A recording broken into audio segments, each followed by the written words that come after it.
السلام عليكم ورحمة الله.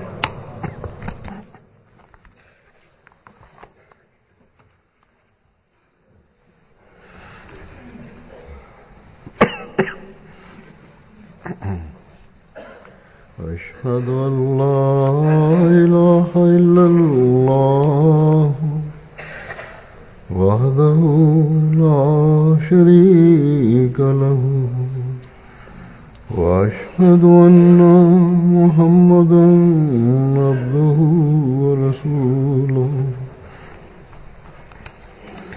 أما بعد فأعوذ بالله من الشيطان الرجيم بسم الله الرحمن الرحيم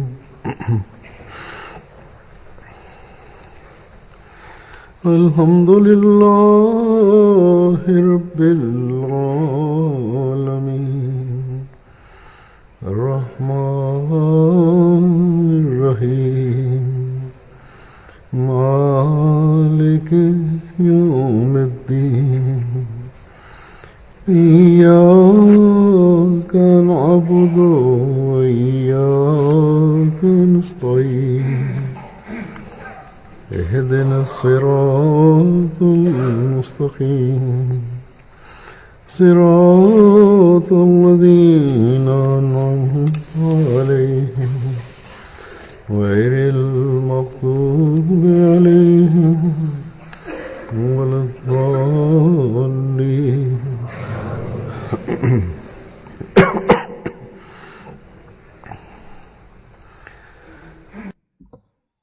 जैसा कि हम जानते हैं कि 20 फरवरी का दिन जमात में Както ние знаем, मौत के हवाले से जाना जाता че на 20 февруари в джамата е за преказанието на Муслим Мауд разилата рано. Това е едно много велико преказание, в което обещание Масия алейхиссалату вассалам अजीम बेटे की पैदाइश की खबर दी गई जिसकी बेशुमार на обещание Масия алейхиссалату вассалам Бог е дал с обещанието на един велик син, който ще има много атрибути, की कायम करदा който ще получи дълъг живот. И Муслим Мауд, обещания Масия Мауд алейхиссалату вассалам और जमात и джамата, неговия джамат в времето на Муслим Мауд ще има много хубави развитие. И историята на джамата показва, че Хазрат Мирза Башируддин Махмуд Ахмад Муслим Мауд हुई कि तमाम जुजियात 52 годишна времето на епохата на неговата халифат и всичките ексазания от са избъднати от него. Един справедлив човек यही एक पेशगोई в духовността, वसीम अलैहिस्सलाम който има светлина в духовността. Това е едно преказание за истината на обещание Масия алейхиссалату вассалам е много голям знак. आज मैं След 3 дни ще има 20 февруари. तलान हो कि अपने Днес аз за тази тема पेश करूंगा на Муслим Мауд разилата анху в неговите думи रूह हक से मुशर्रफ होने के हवाले से няколко стати ще ви представя, आपकी जात में पेशगोई че който ще включи मुस्लिम माओ духовността от Бога и как избрана това преказание в него. За Муслим Мауд разилата анху खिलाफत के मंसब पर फायज फरमाया през 1914 година Бог направи на него халиф. पेशगोई Муслим Мауд तमाम बातें разилаллаху таала анху उस वक्त भी लोगों को и преказание за Муслим Мауд, всичките атрибути, които са писани в това, те са избъднати. И учените хора на джамата и членовете на джамата, те разбраха, че наистина той е Муслих Мауд. Но Муслих Мауд не е казал това, докато през 1944 година, че в неговия хилаф, след 30 години на неговия хилафът, след това, гледайки един сън, той зови, че аз съм Муслих Мауд. Той също каза, че моя характер е такъв, че то е много трудно е за мен да казвам това, да зовя така и да предсказвам целия сън. И той е на много места каза, че както е моя характер, аз не разказвам моите откровения и сънища, истинските сънища, но за състоянието и положението трябва да разказвам няколко от тях. И преди казаха на него от членовете на джамата и учените на джамата, че вие трябва да зовете, претендирате, че вие сте Муслих Мауд. Но той винаги отговори, че няма нужда да претендирам. Ако аз съм Муслих Мауд и предсказанието избъдва чрез мен, тогава няма нужда да претендирам. Давайки отговор на хората, той също каза, че в народа на исляма, че Божиите хора, това, което публикувахме, колко са от тях, които претендираха тези Божиите хора.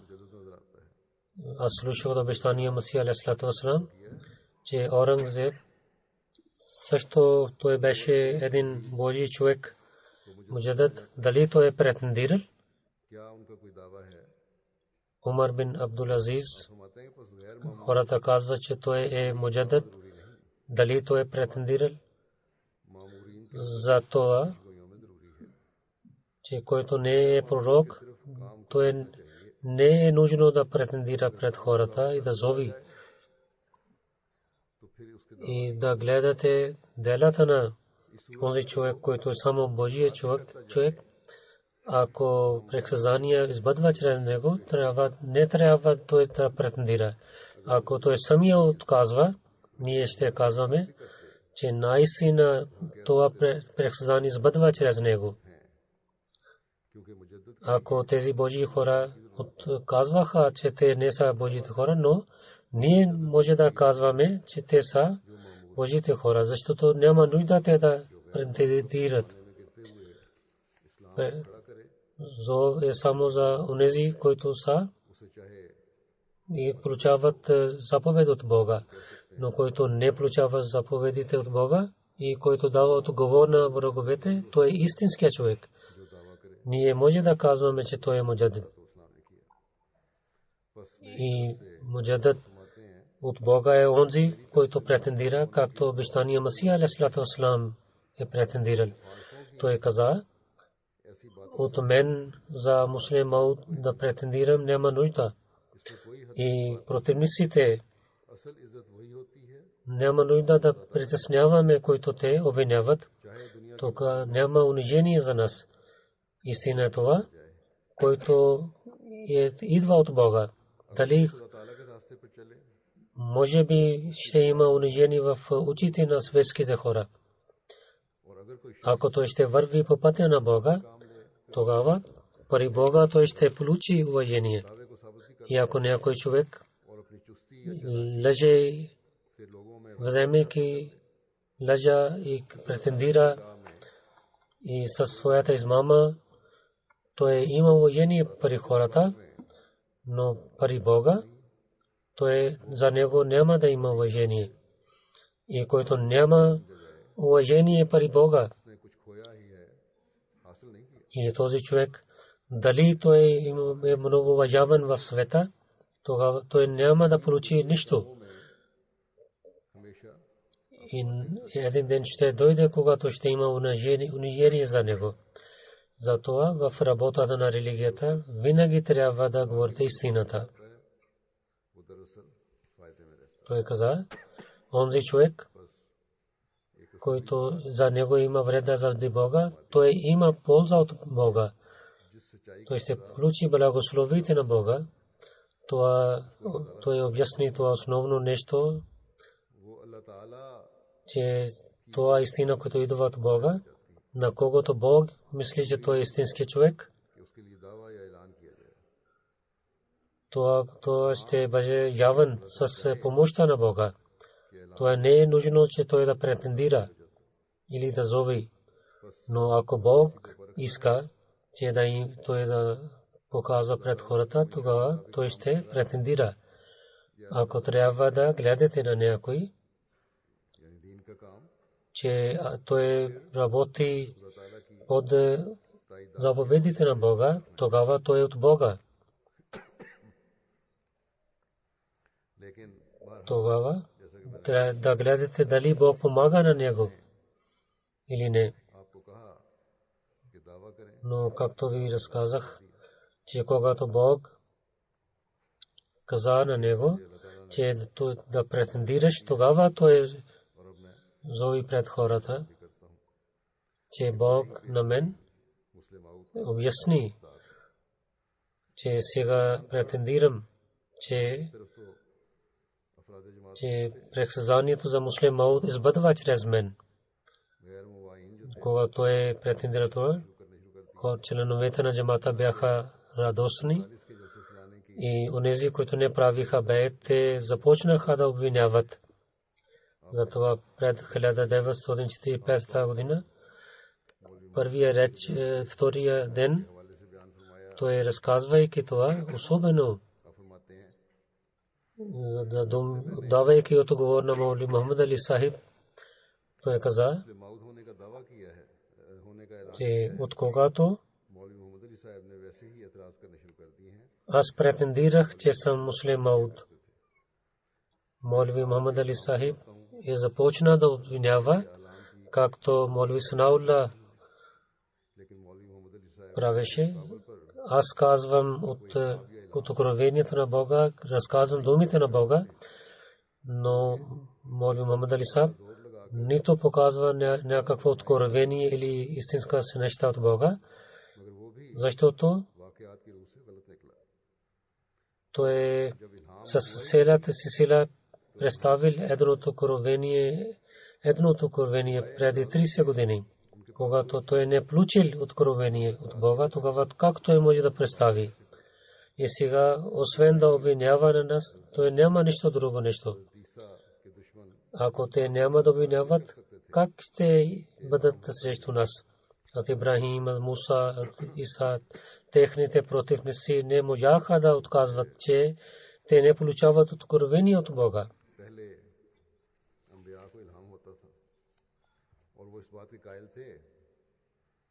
Защото преди, които пророци бяха, те също получиха откровения. И те вярваха за това. За това, които отказваха от тези пророци, те не можаха да отказват, че те няма откровение от Бога. Да показват, че те са истински и да стават срещу пророците. Те казаха, че те нямат откровения, ясни откровения. И така и срещу пророк саллалаху алейхи ва саллям, неговите противници също така правиха, че неговите откровения той прави от себе си. И ако християни и евреите казаха, че пророк саллалаху алейхи ва саллям, неговото откровение беше от него, тогава Бог трябваше да прави така, че той да даде откровение на тези хора, които бяха противници на пророк саллалаху алейхи ва саллям, да обяснява, че Бог с кого е. Но Бог не е дал откровение на тях. Това показва, че пророк саллалаху алейхи ва саллям беше истинския пророк и неговите противници бяха лъжливи хора. И така и днес Мухаммад Али казва, че аз не получих откровение от Бога. Но защо тогава Бог не му дава истинското откровение да бъде ясно за съвета, че Маули Мухаммад Али е истинският човек и аз лъжа. Той каза, че това е много чудно, че един човек денонощно че да заблуждава хората на Бога и да измами с хората на Бога, но пак Бог не наказва на него. Ако Бог не наказва на него, тогава това обяснява, че Бог знае, че Молви Сахиб е далеч от близостта на Бога, затова Бог не е дал откровение на него. Срещу истината от началото хората ставаха и това е от началото и ще продължи така, че противниците ще бъдат така. Срещу истината винаги ще има враждебността.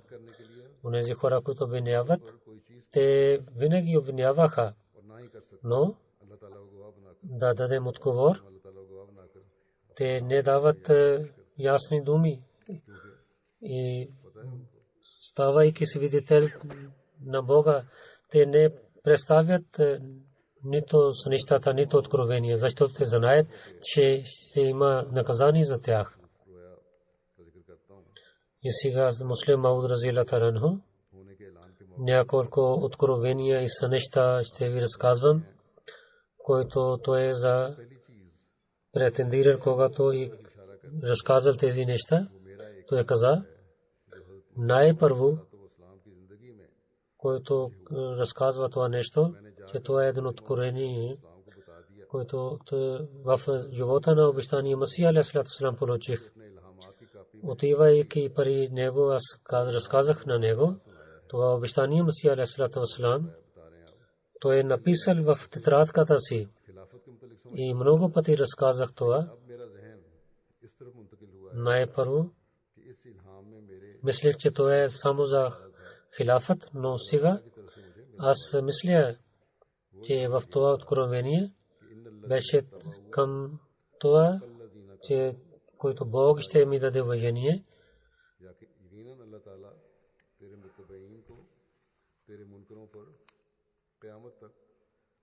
Наистина Бог на твоите членове ще даде победа срещу на твоите противници до страшния съд.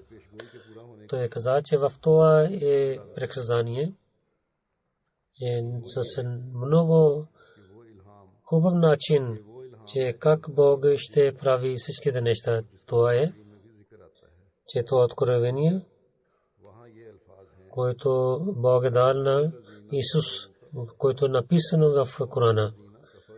Но там са думите,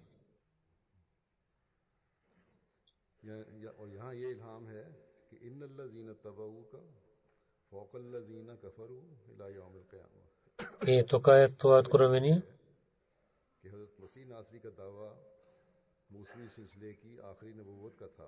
Затова е това, че обещание Исус, той беше крайният пророк на Муса алейхи салам. И затова трябва да има враждебността. И след дълго време хората вярват в него. Но за муслим Мауд, че Бог е направил на него първия халиф,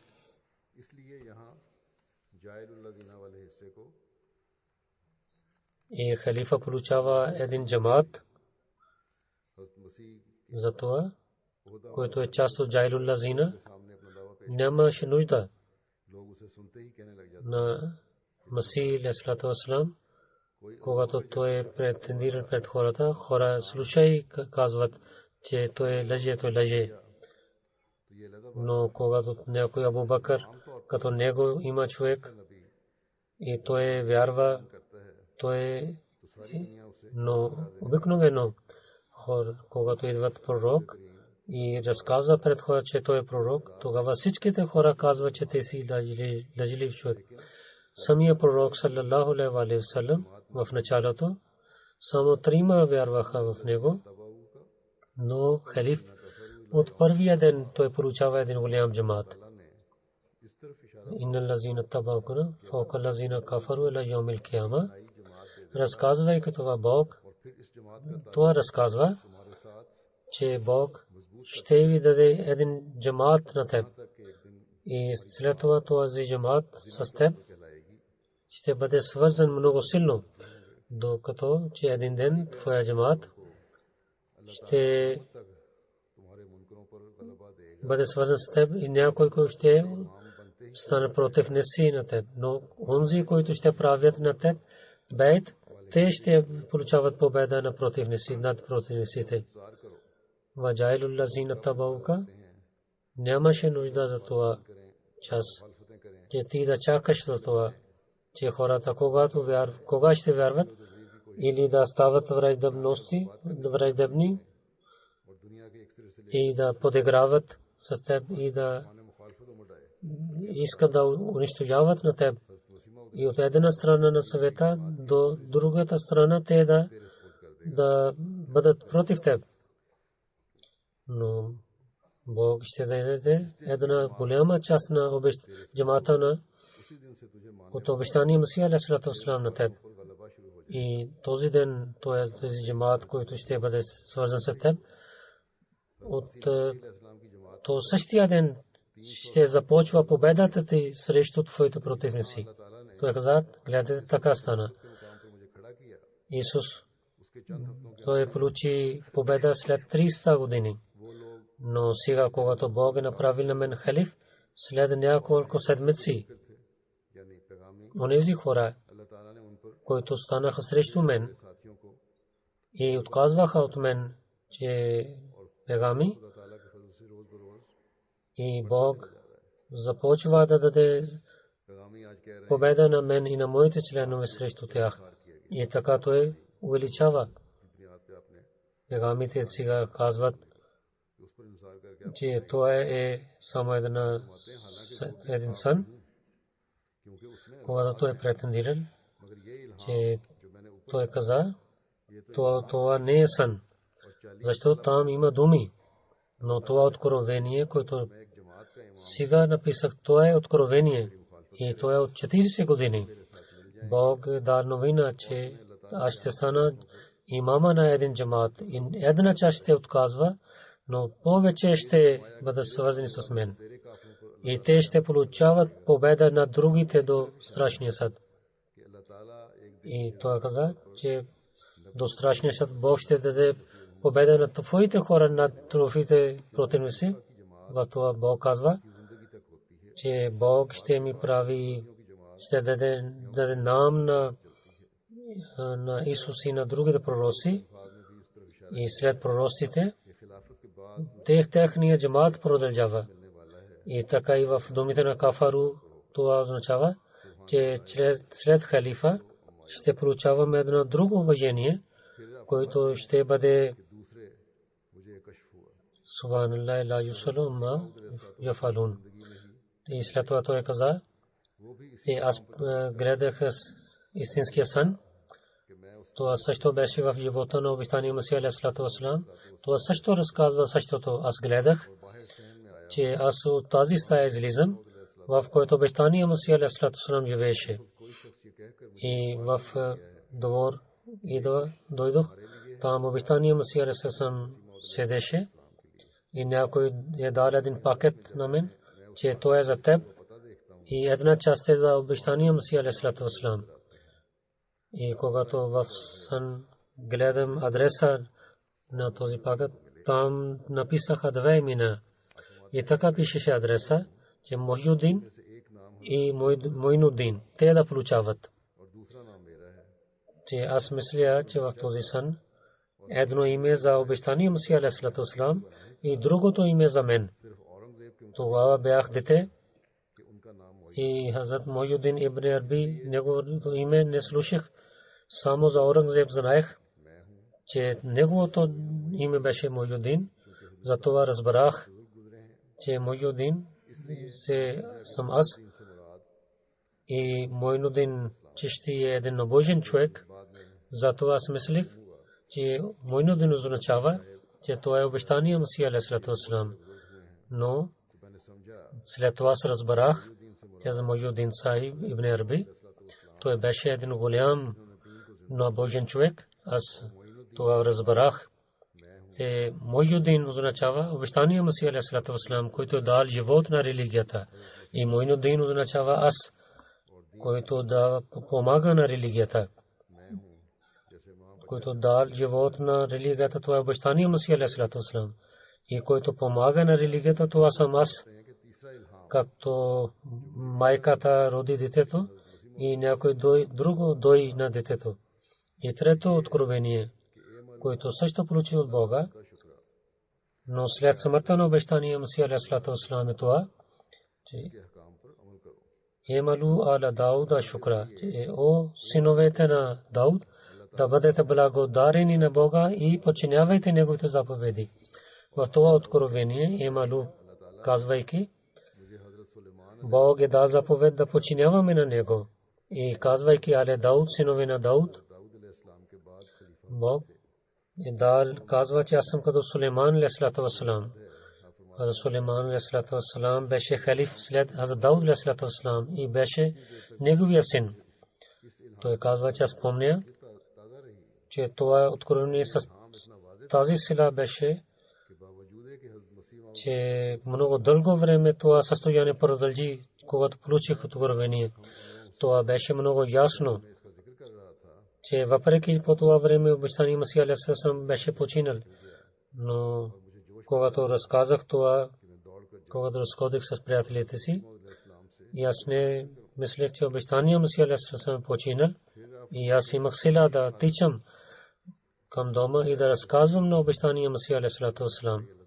И след това той каза, че четвърто свидетелство, чрез тази истина тази сън, че който аз гледах истинския сън, че обещания Масих алейхиссалату вассалам съм в стаята на Бейтулла и Бог разказва на мен, че обещания Масих алейхиссалату вассалам беше Ибрахим. Това Бог е обясни на мен, че в този народ има много други Ибрахим. И за първия халиф за него, че той е Ибрахим.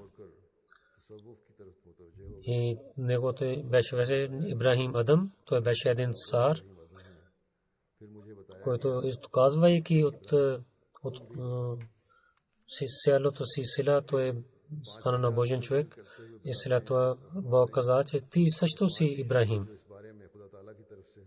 И давайки пето свидетелство, той каза, че пето свидетелство от Бога, което получих след смъртта на обещания Масих алейхиссалату вассалам, получих, че в един сън гледах, че някой завърнец и звук е, че някаква чаша от желязо, от там излиза някакъв звук.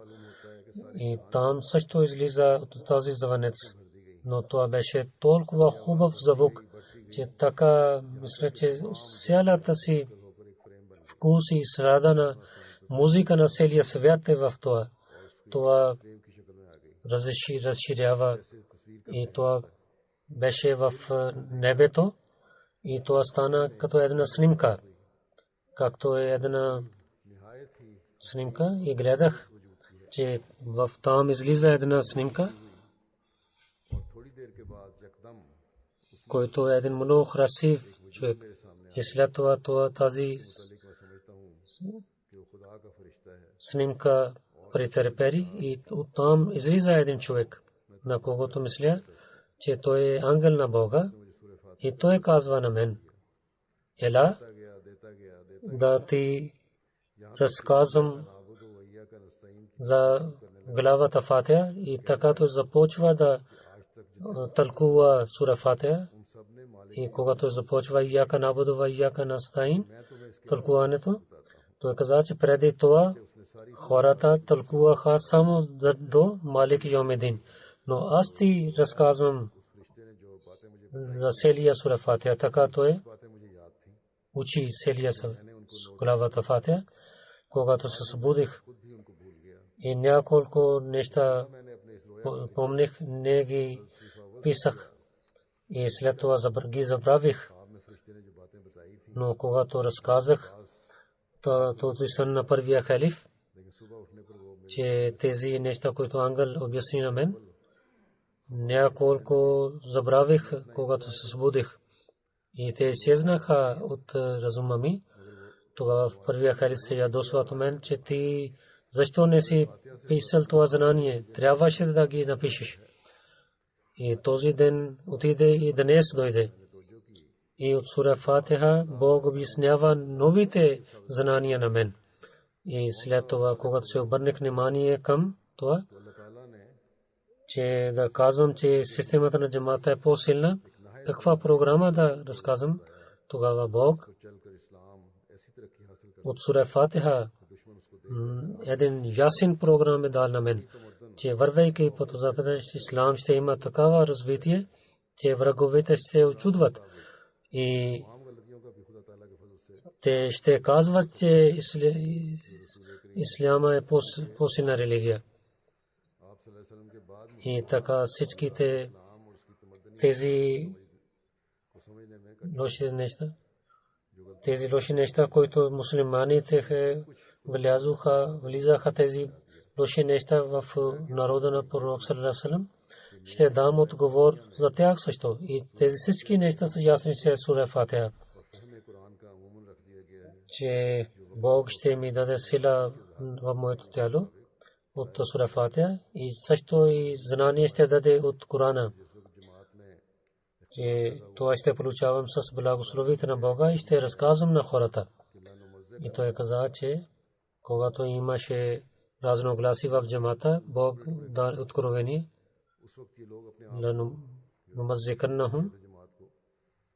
Ние ще ги направим парчета. Хората, които далече отлязоха от джамата, 95% казаха, но сега какво е състоянието на тях? Като това предсказание, наистина Бог е направил ги в парчета. Хаджа Камалудин Сахиб, преди да умира, той написал, че Мирза Махмуд, който е публикувал откровение, това избъдва. Ние наистина сме в парчета. И той каза, че накратко това, че Бог много пъти на мен е дал откровение на мен и казва, че това предсказание е истина, че Муслим Мауд от духовността на Бога ще получи благословите на Бога. И тези неща са, които са ясни от това предсказание. Това има дълго тълкуване за това предсказание. В следващите дни ще има събрание в джаматите. По МТА ще има програми. Хората да участват в тези програми и да слушат, че те да знаят за това предсказание.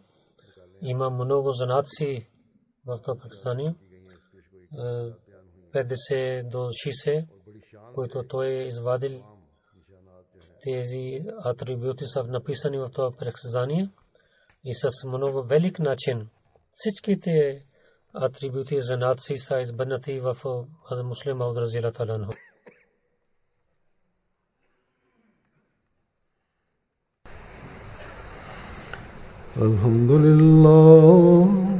Alhamdulillah, nahmaduhu wa nasta'inuhu wa nastaghfiruhu wa nu'minu bihi wa natawakkalu alayhi wa na'udhu billahi min shururi anfusina wa min sayyiati a'malina. من يهده الله فلا مضل له ومن يضلل فلا هادي له ونشهد أن لا إله إلا الله ونشهد أن محمدا عبده ورسوله. عباد الله رحمكم الله، إن الله يأمر بالعدل والإحسان وإيتاء ذي القربى وينهى عن الفحشاء والمنكر والبغي يعظكم لعلكم تذكرون اذكروا الله يذكركم وادعوه يستجب لكم ولذكر الله